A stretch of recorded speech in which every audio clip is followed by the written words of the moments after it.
반갑습니다. 투자의 가치를 발견하는 여러분의 생각 파트너 엔트엉입니다. 우리가 주말에 흔히 가는 저런 대규모 박람회 있잖아요. 그 화려한 부스들 뒤편에는 사실 보이지 않는 아주 강력한 데이터 엔진이 돌아가고 있습니다. 오늘은요, 바로 그 엔진을 돌리면서 대한민국 전시 산업의 판을 바꾸고 있는 기업, 메세 이상의 진짜 가치를 한번 제대로 파헤쳐 보겠습니다. 자, 그럼 시작해 볼까요? 혹시 K-팹 페어라든지 코베 베이비 페어 아니면 코리아 빌드 같은 건축 박람회 이런 데 가보신 적 있으세요? 아마 많은 분들이 반려동물 용품을 잔뜩 사거나 우리 아이를 위한 최신 정보를 얻으려고 또 내 집을 어떻게 꾸밀까 영감을 얻으려고 한 번쯤은 꼭 가보셨을 거예요. 그런데 말이죠. 바로 우리에게 익숙한 그 경험들 뒤에선 그냥 행사를 여는 수준을 넘어서서 이 산업 자체를 바꾸고 있는 아주 놀라운 일이 벌어지고 있습니다. 자, 그래서 첫 번째 파트입니다. 부스 너머의 비전, 그 혁신의 한가운데 있는 기업, 대한민국에서 가장 큰 전시 주최 전문 기업이죠. 메세 이상을 본격적으로 소개해드릴게요. 자, 이게 오늘 이야기의 가장 중요한 핵심입니다. 메세 이상을 그냥 코엑스나 킨텍스처럼 공간만 빌려주는 회사라고 생각하면 절대 안 돼요. 여긴 코리아 빌드, K-팹 페어처럼 아주 강력한 전시 브랜드를 직접 소유하고 있고요. 매년 열리는 행사에서 쌓이는 그 어마어마한 데이터를 핵심 자산으로 활용하는 차원이 다른 마이스 플랫폼 기업입니다. 두 번째, 데이터 기반 비즈니스. 그렇다면 이 데이터 플랫폼이라는 모델이 기존 방식이랑 도대체 뭐가 어떻게 다른 건지 그 성공 공식의 비밀을 한번 자세히 들여다보겠습니다. 이 그림 한 장이면 설명이 끝납니다. 왼쪽을 보세요. 이게 그냥 공간만 빌려주고 돈을 버는 기존의 대관 사업자예요. 마진도 낮고 좀 수동적이죠. 근데 오른쪽, 메세 이상 모델을 한번 보세요. 직접 기획한 브랜드를 갖고 있으니 마진이 높을 수밖에 없고요.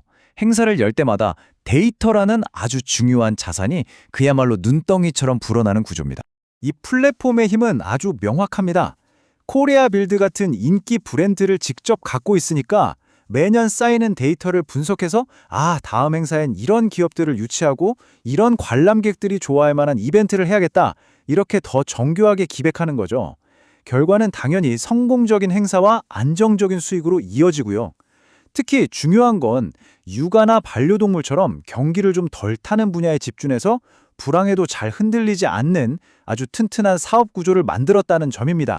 세 번째, 숫자로 증명된 성장입니다. 자, 그럼 이 독특한 비즈니스 모델이 실제 실적으로는 어떻게 나타났는지 구체적인 숫자를 보면서 한번 확인해 보시죠. 와, 이 숫자부터 한번 보시죠. 정말 놀랍지 않나요?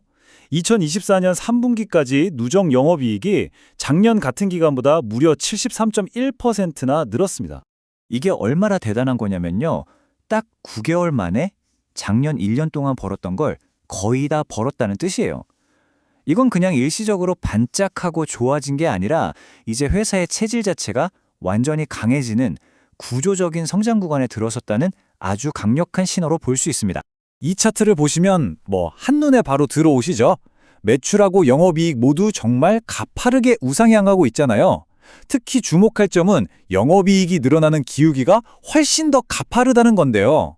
이건 단순히 덩치만 커지는 게 아니라 회사가 돈을 버는 능력, 즉 수익성 자체가 엄청나게 좋아지고 있다는 뜻입니다. 그리고 이 매출 비중을 뜯어보면 더 확실해집니다. 전체 매출의 85% 이상이 직접 브랜드를 기획하고 운영하는 수익성 높은 전시 용역 사업에서 나오고 있어요. 마진이 낮은 임대 사업이 아니라 바로 이 플랫폼 사업이 성장을 이끌고 있다는 아주 명확한 증거인 셈이죠. 네 번째, 무대를 넓히다. 자, 지금까지의 성과도 대단한데요. 메세 이상은 이제 여기서 멈추지 않고 더 큰 무대로 뻗어나갈 준비를 하고 있습니다. 과연 미래 성장 동력은 뭘까요? 바로 이 장면이 그 힌트 중 하나입니다. 인도에서 성공적으로 열린 뷰티썸 인디아라는 행사인데요.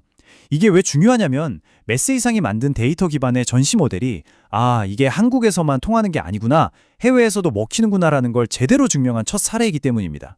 앞으로의 성장은 크게 이 세 가지 축을 중심으로 이루어질 겁니다. 먼저 국내에서는 수원 메세처럼 전시장을 아예 직접 운영하면서 수익성을 더 끌어올리고요. 해외에서는 인도의 성공을 발판 삼아서 동남아, 중동으로 계속 무대를 넓혀나갈 겁니다.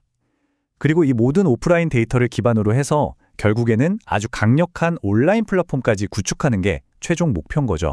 다섯 번째, 아직 평가받지 못한 이야기. 자, 지금까지 이 모든 성장 스토리를 들어보셨는데요. 그렇다면 과연 지금 시장은 메세 이상의 가치를 제대로 알아보고 있을까요?